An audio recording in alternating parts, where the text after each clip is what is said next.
Bismillahirrahmanirrahim. Assalamualaikum warahmatullahi wabarakatuh.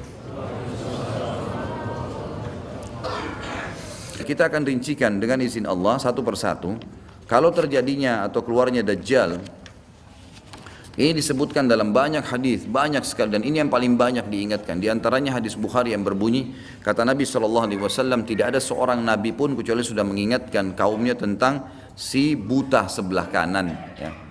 Jadi memang dia cirinya buta sebelah kanan. Dajjal memiliki ciri khas, rambutnya keriting, kemudian kulitnya mendekati hitam. Ya. Jadi sawo matang, badannya kekar, kemudian dahinya lebar, ya. Dan orangnya mata kanannya rusak seperti anggur yang sudah rusak. Dan kata Nabi SAW, ingatlah dia akan mengaku sebagai Tuhan, dan ketahuilah Tuhan kalian Allah tidak buta sementara dia buta. Kemudian orang-orang pada bertanya, ya Rasulullah, bagaimana bisa orang mengikutinya? Kata Nabi SAW, pada saat itu dunia akan ditimpa kelaparan dan Dajjal memiliki bergunung-gunung makanan. Ini bahasa wahyunya begitu. Allahu alam seperti apa, yang jelas dia bergunung-gunung memiliki makanan. Dan dia akan melewati seluruh muka bumi ini, tidak ada satu tempat pun kecuali dia akan lewati, melainkan akan dilewati kecuali Madinah dan Mekah. Itu yang dia tidak bisa masukin. Dajjal akan membuat kerusakan di muka bumi 40 hari. Satu hari pertama seperti setahun, satu hari kedua seperti sebulan, satu hari ketiganya seperti sepekan, dan sisa harinya seperti hari-hari kalian. Berarti setahun, 2 bulan, 2 pekan. Dan ini kemungkinan kata sebagian ulama, dia akan menggunakan teknologi yang ada sekarang. Karena Nabi SAW mengatakan akan keluar Dajjal dari wilayah Yahudiyah di Khurasan. Wilayah Yahudiyah ini subhanallah, sekarang di Iran ada satu perkampungan namanya Yahudiyah. Diberikan nama itu. Dan mayoritas penduduknya orang Yahudi. Kata Nabi SAW, Dajjal akan keluar dari wilayah Yahudiyah di Khurasan. Khurasan itu Iran. Gitu kan? Dan sekarang ini sudah ada, semua ini ada. Tidak mungkin salah sabda Nabi SAW. Dikatakan akan keluar dan diikuti dengan 70.000 orang Yahudi. Dan sebagian ulama hadis mengatakan pada saat itu teknologi sangat canggih seperti sekarang, lebih canggih lagi, gitu kan? Sehingga Dajjal mengelilingi muka bumi ini dengan 1 tahun, 2 bulan, 2 pekan itu sudah kelilingi seluruh dunia. Dan setiap kali kata Nabi SAW dia memasuki sebuah wilayah dan orang-orang beriman padanya, maka wilayah itu akan subur, turun hujan dari langit, perekonomian mereka, ya, perkebunan, peternakan semua akan subur. Dan setiap wilayah yang ditinggalkan oleh Dajjal tidak mau beriman, maka akan susah, hujan tidak turun dari langit, hasil mereka mengurang dan seterusnya. Jadi memang ini sabda Nabi SAW, disuruh kita menghindar, bukan melawannya. Dajjal akan terus membuat kerusakan di muka bumi dan banyak sekali pengikut-pengikutnya. Kata sebagian ulama hadis, beritanya akan merambak sangat cepat dan banyak pengikutnya karena menggunakan media. Kemungkinan menggunakan media kayak kita sekarang merambat luar biasa, mudah ditangkap informasinya. Dajjal akan dikenal oleh orang-orang, Jadi orang-orang akan banyak yang tidak beriman sama Allah, yang munafik, semuanya ikut. Termasuk ada yang mengaku Islam tapi munafikin menjadi pengikutnya Dajjal. Ya. Kemudian Dajjal akan keliling terus di muka bumi sampai dia tiba di Madinah, yang diceritakan kota Madinah. Dan dia tidak bisa memasuki kota Madinah karena di setiap pintu gerbangnya ada malaikat yang menghunuskan pedang. Ada 2 malaikat yang menghunuskan pedang dan menghadangnya. Maka Dajjal pun tidak bisa masuk. Allahu alam bagaimana ini terjadi, tapi ini sabda Nabi SAW. Lalu Dajjal pun mencari gunung tertinggi yang ada di sekitar perbatasan Madinah. Sebagian ulama yang pernah saya tangkap bahasa mereka mengatakan batas Madinah yang paling mudah dijangkau dan masuk adalah Wadi Aqiq. Wadi Aqiq sebuah lembah yang kebetulan dulu berada di depan kampus kami. Jadi di situ dianggap kalau sudah keluar dari situ berarti sudah keluar dari wilayah haram itu sendiri. Allahu alam, ini ijtihad tentunya. Tapi yang jelas Dajjal akan naik ke atas sebuah gunung, kemudian dia berkata kepada para pengikutnya, apakah kalian melihat istana putih itu? Maka mereka semua melihat ke arah Masjid Nabawi. Lalu mereka mengatakan iya. Kata Dajjal, itulah istananya Muhammad yang aku tidak bisa jangkau. Dan subhanallah sekarang Masjid Nabawi warnanya seperti istana putih, gitu kan? Tanpa disadari dengan menggunakan marmer putih besar. Begitu juga dengan perluasannya nanti. Memang kalau dari kejauhan seperti istana yang sangat mewah, gitu kan? Ringkas cerita, Dajjal pun akhirnya sebelum pergi, dia sempat menyentakkan kakinya, kata Nabi SAW, sehingga membuat terjadilah gempa di Madinah dan membuat seluruh orang munafik di Madinah keluar jadi pengikutnya. terjadi gempa dan hanya tinggal di sana orang-orang beriman, hanya tertinggal di sana orang-orang yang beriman.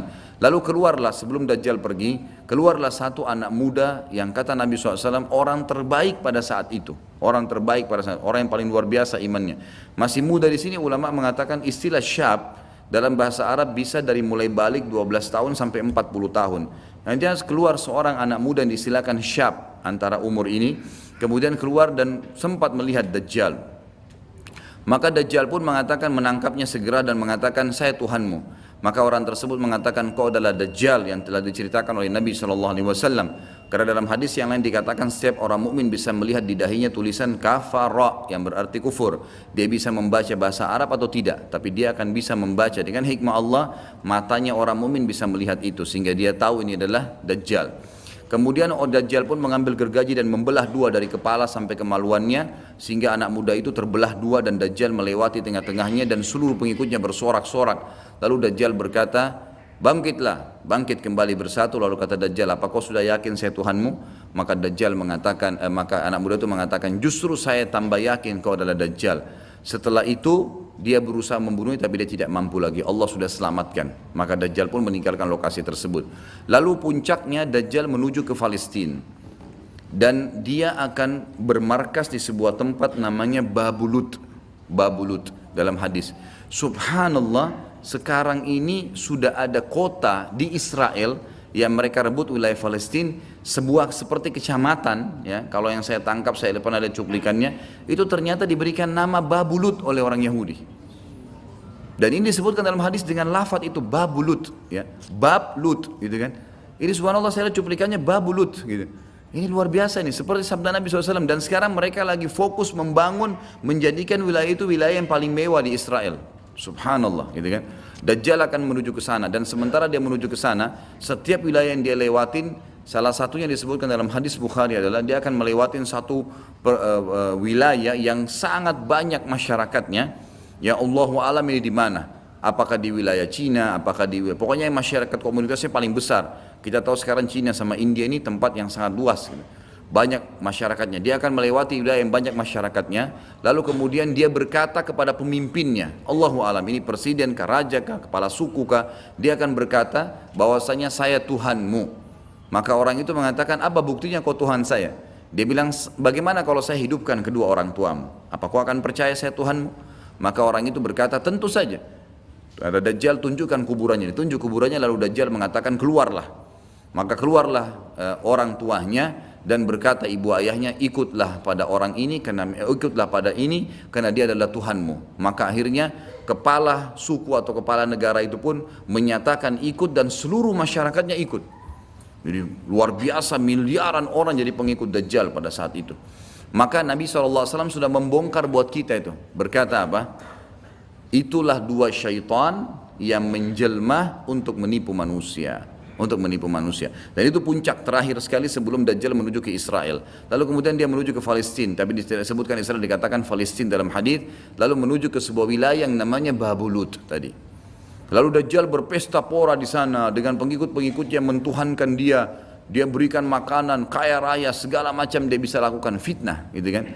Akhirnya keluarlah pada saat sementara dia berjalan ke Babulut dan tiba di Babulut, keluarlah di Madinah Mahdi. Dan Mahdi ini adalah keturunan Nabi SAW tadi saya bilang, keluar dari Madinah, kemudian Allah memperbaiki dia dalam sehari semalam. Kata sebagian ulama hadis, Allah berikan petunjuk sehingga dia menjadi baik langsung, gitu kan. Tadinya dia faham agama tapi belum diaplikasikan, sekarang dia langsung Allah SWT ubah menjadi orang yang saleh dalam sehari semalam. Lalu kemudian dia jalan, ada banyak riwayat yang menyebutkan ciri-cirinya. Di telapak tangannya ada seperti bekas, ya, tanda lahir. Tapi yang jelas yang paling mendasar mirip dengan Nabi SAW, alisnya seperti busur panah, kulitnya putih, orangnya tinggi besar, kekar, gitu kan. Dan tadi turunan Nabi SAW namanya Muhammad bin Abdullah.